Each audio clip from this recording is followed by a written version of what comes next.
I'm Nick. Welcome to Get Out and Wrench. Today we're working on my 2016 F-150. I have to do the front brakes, change the oil on it, so I'll show you how I go about that.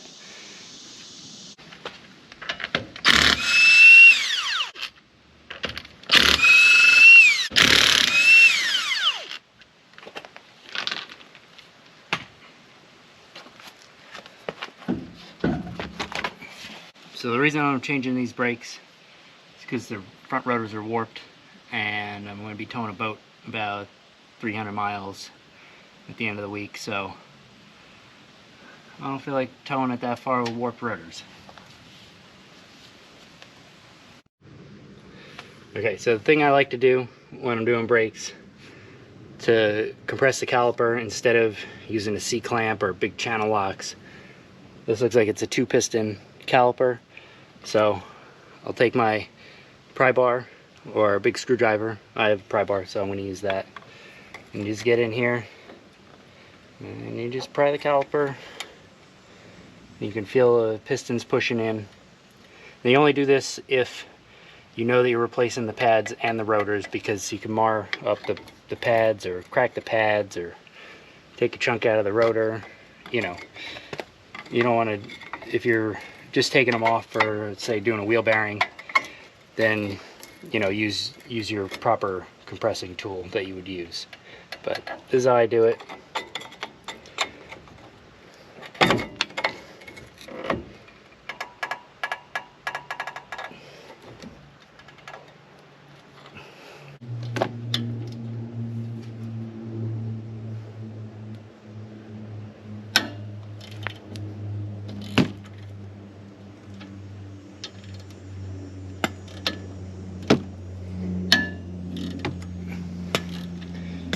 These back bolts are 13s. You just crack them loose, take them off by hand. And then before you do that, you want to make sure you have something to hang the caliper, because you don't want to let the caliper hang by the brake hose here, because that's bad for the brake hose. So I'm going to go grab a bungee cord. I'll finish taking this off. Put our bolts off to the side. Take that. I'll go through it. And then whatever you can hook it onto that isn't going to get in your way, and then I'll hold it up high enough. Should be alright. You just don't want it to hang on this hose. Alright, so now it's off. So these pads are actually in decent shape. On this side at least. I don't know about the other side. We'll find out in a little bit. Let's see, they still have plenty of life on them. But it's not the pads I was really concerned about. It was more the rotors than anything. Let's see, they still have a lot of life on them. But I want to get these rotors off of here. Right, so the caliper bracket bolts are 21 millimeter. I don't have a 3/8 drive 21, so I used an adapter. Let's get that in there, and then I got my nice long ratchet here. You can also use a 1/2-inch drive ratchet, but I like this long 3/8 drive ratchet. With the flex head, it gets you in here better. And then you just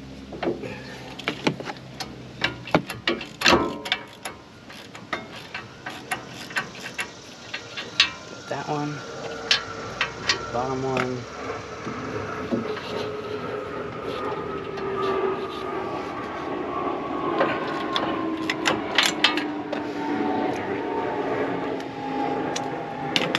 we got those loose. We can go to our also long ratchet, but a little shorter, so we're not here all day.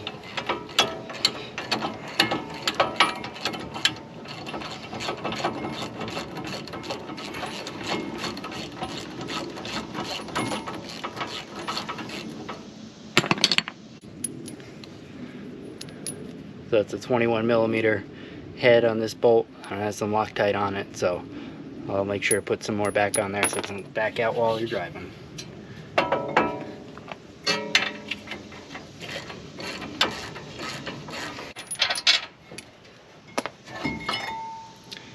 bracket.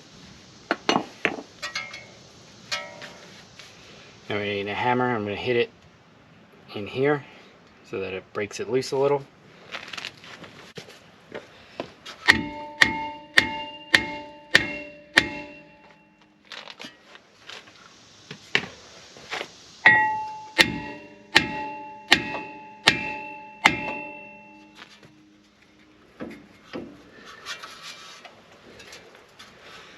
So if that's not working, I know I'm replacing this rotor, but before I hit the surface of the rotor with the hammer, I'm gonna make sure that the rotors that I got are correct. So I like to put them on backwards, make sure they're the same size, make sure the hat's the same. So that's good. These are the correct rotors.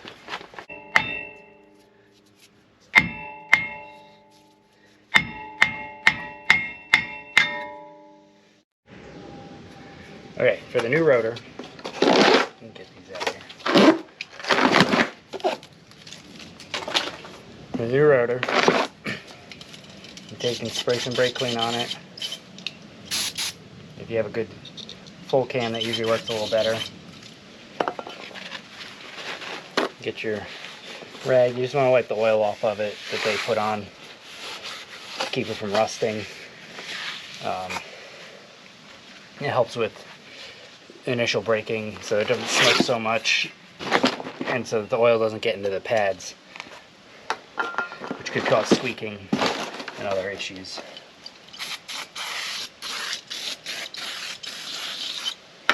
So I'm gonna get some more brake clean.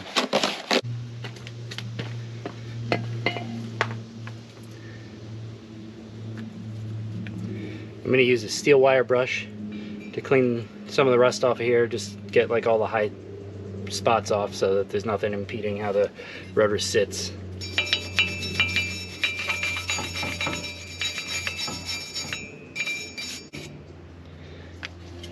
And then I found another can of brake clean, so that's good. Just a little bit. Let that dry for a second. Put our rotor on.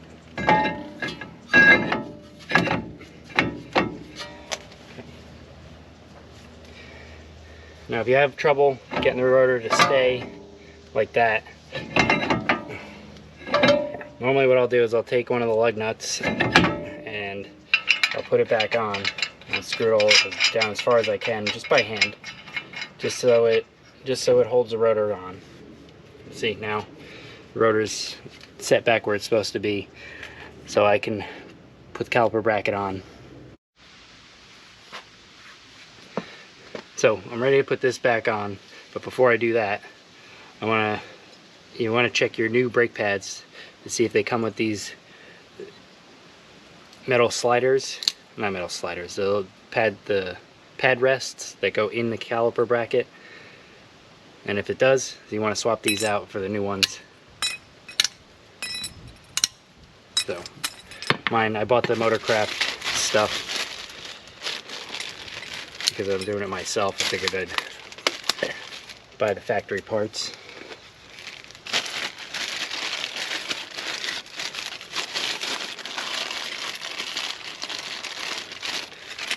So we got eight of these, 4 for each side, and they just clip in. So you pop the old ones out, take your wire brush, and just clean up the little perch area. You know, just get any excess stuff out of there. Okay. And then, depending on what vehicle you're working on, these may be different. You may have a left and a right, or a top and a bottom. So just pay attention to how the old ones look and where they went.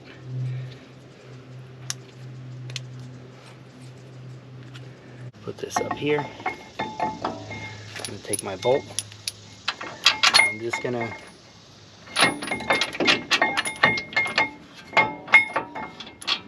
to set this in here with like 1 or 2 threads just to hold it for the moment.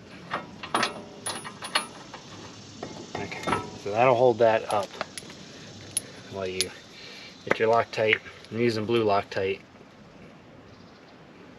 because for next time if I have to do it, it'll make it easier than it was this time. Or it'll be about the same. I'm going to take the bottom one back out. And the same thing, just a little bit of Loctite on here.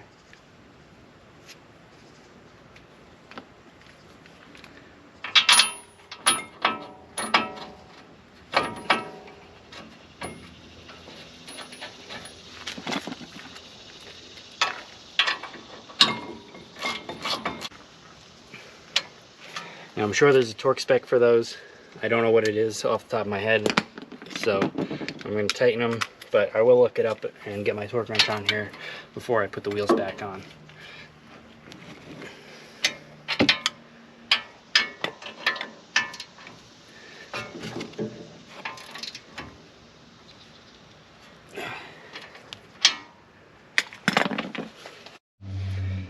So I went ahead and looked up the torque spec for the caliper bracket bolts, and from what I can find, it looks like it's 184 foot-pounds. So I got my torque wrench here, and I'm going to torque those as best as I can. It's probably not going to be super easy to do on the ground, so I'll do what I can. I'll see what I can get.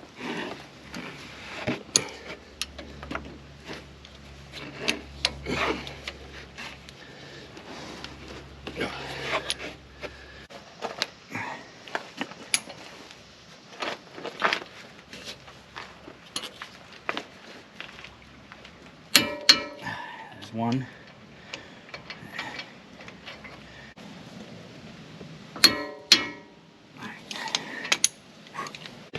Alright, that wasn't as hard as I thought. Okay, so here's my new brake pads. We'll compare them to the old ones. The same shape for the most part. The same shape. There's plenty more life on these. Before I put those on, I'm going to take a little bit of all-purpose grease because I can't find my anti-seize, and just going to put a little bit on these pads here just to help them from sticking. You don't need a lot, just a little tiny bit, and it'll pull the slides out. These are already greased up nice, so I probably don't need to re-grease them, but I'll put a little bit just because I have it in my hand. And the same thing on the bottom one. And greased up nice. I'll just put a little bit more on here just for good measure.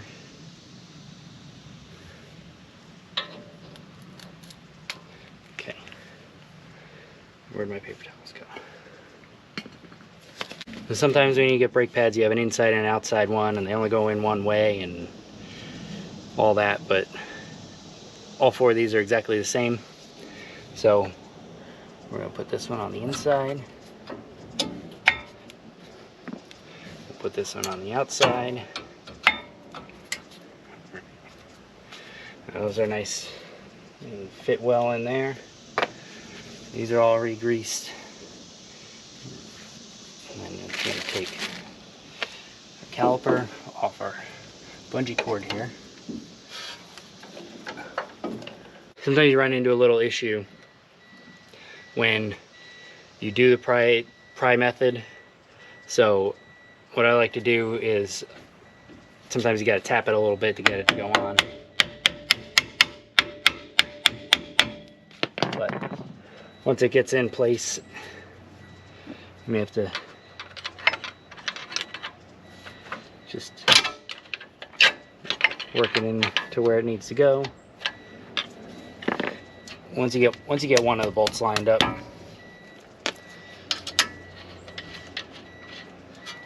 it's usually smooth sailing.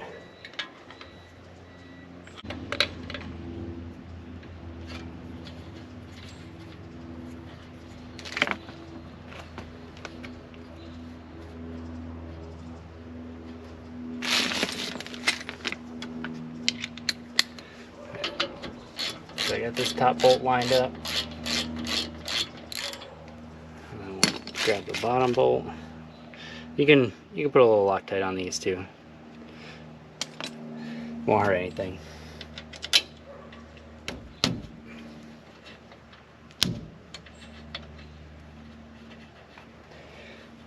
So I guess I'll take this top one back out.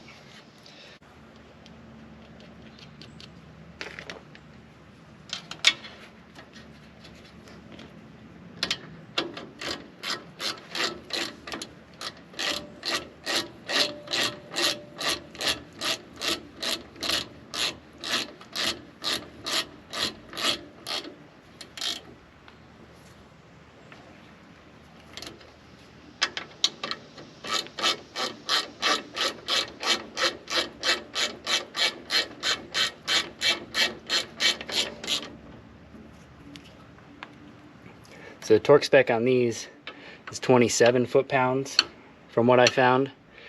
I don't have a torque wrench that goes that low, so I'm just gonna tighten them as close to that as I think I did, and that's it. Well, that's the brakes on this side. Now I'm gonna go over and do the other side, but I'm gonna put this wheel back on and move my jack stand and my jack to the other side. So don't forget to take your lug nut off. That'll be annoying.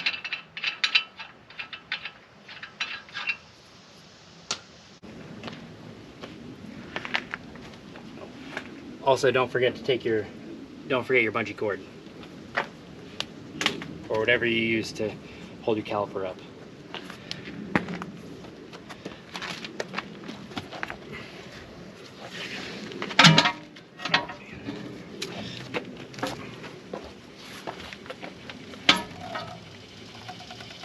Jeez, these things are heavy.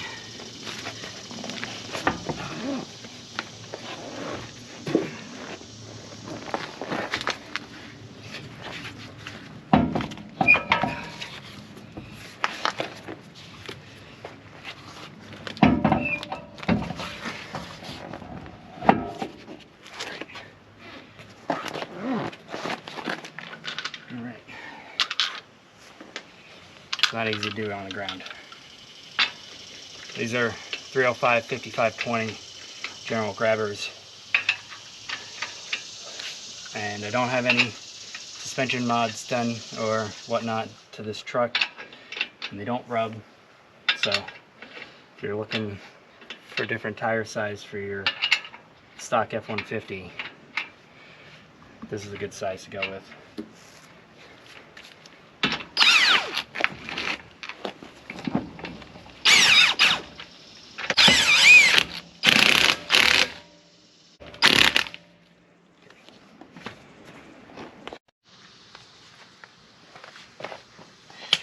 Now that I have it back down on the ground, you torque the wheels. The torque spec that I can find for the wheels on my 2016 F-150 is 150 foot-pounds. So we're going to do that.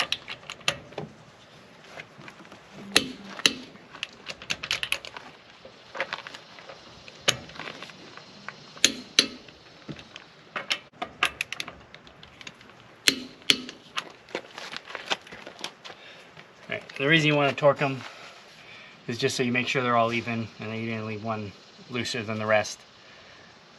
Plus, it's just a good measure to make sure your wheels are tight.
You want to make sure to pump up your brakes after you do your brakes, just to make sure that the pads are seated against the rotor so you don't go to back out of your driveway and crash into your neighbor's car. So that was the front brakes on my truck. Still have to change the oil, so I'm going to do that, and then I'm going to go drive it around, make sure the brakes are good, and we should be good for towing that boat.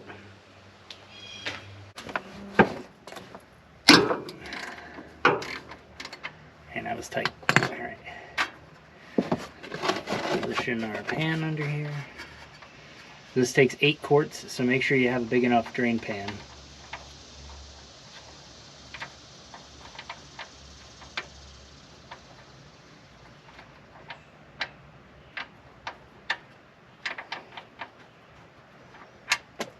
Yeah, we got on my hand a little. Just fine. It's just oil. We'll let that drain. That doesn't look too bad. I think this oil's only got like 5,000 miles on it. This is supposed to have a oil life meter that tells you when to change your oil, but I just do it every 5,000 because I'm not waiting for the computer to tell me to change my oil.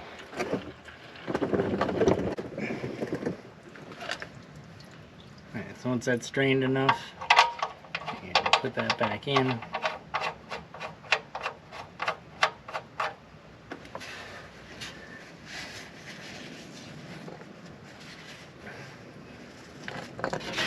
We'll grab our ratchet and try and not drop it in our oil.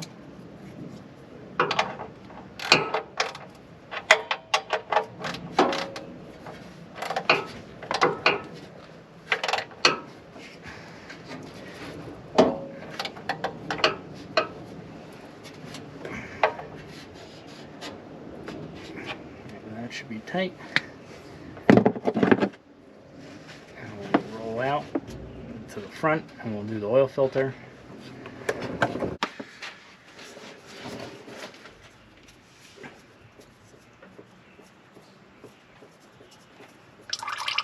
So I like to use the factory filter. This is a FL500S, the Motorcraft.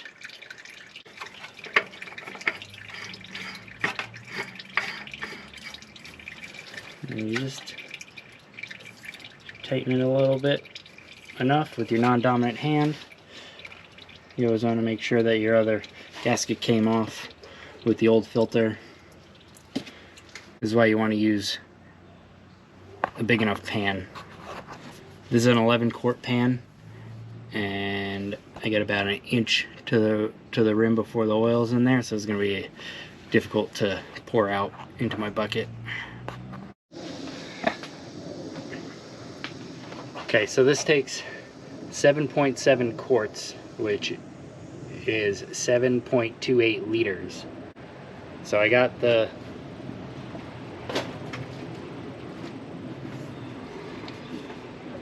Liquid Moly 520.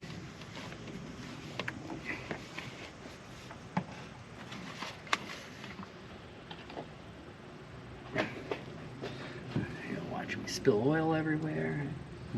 Not spilling because I got a phone.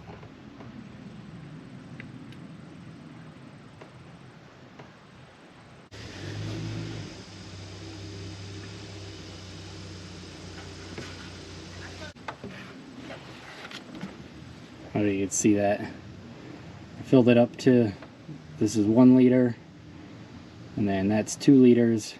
Going a little bit past it. I probably should have stayed a little bit lower, but you always get a little bit that doesn't come out of the bucket, so it should be good. I'll check the stick when I'm done.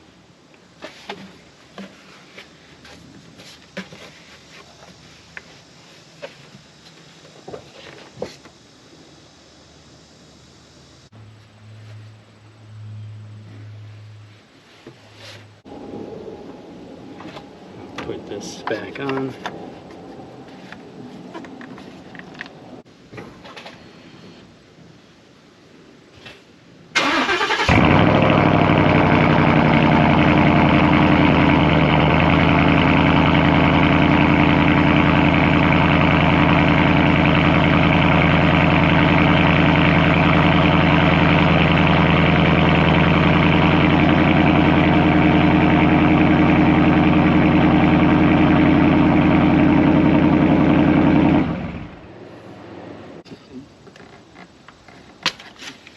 check that dipstick.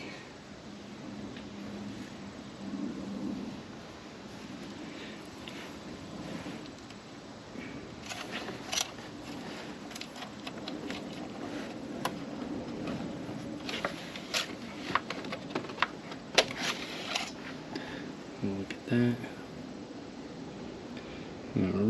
Right in the middle. So that's good. You can drive it around and check it again once it's warm. But that should be good.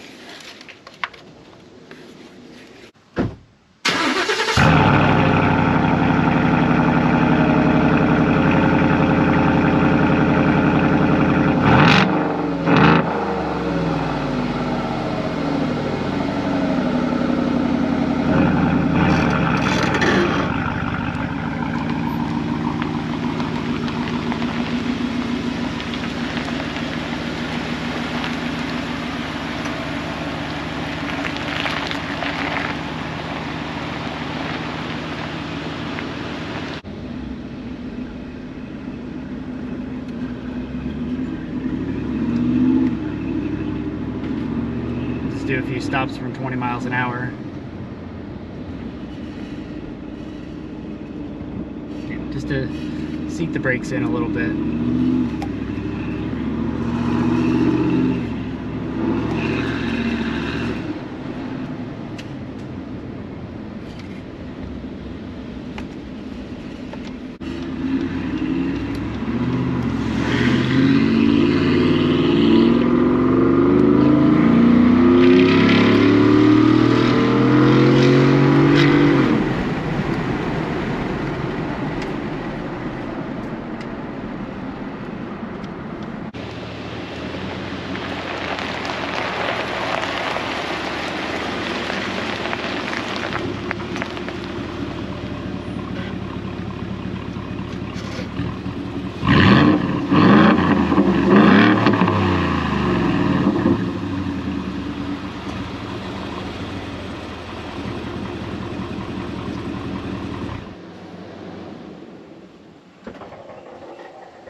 There you have it.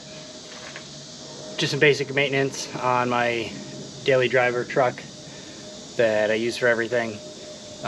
We did brakes on the front, so pads and rotors, and we did oil change, and then drove it around the block to make sure the brakes were working and just to seat the pads a little bit.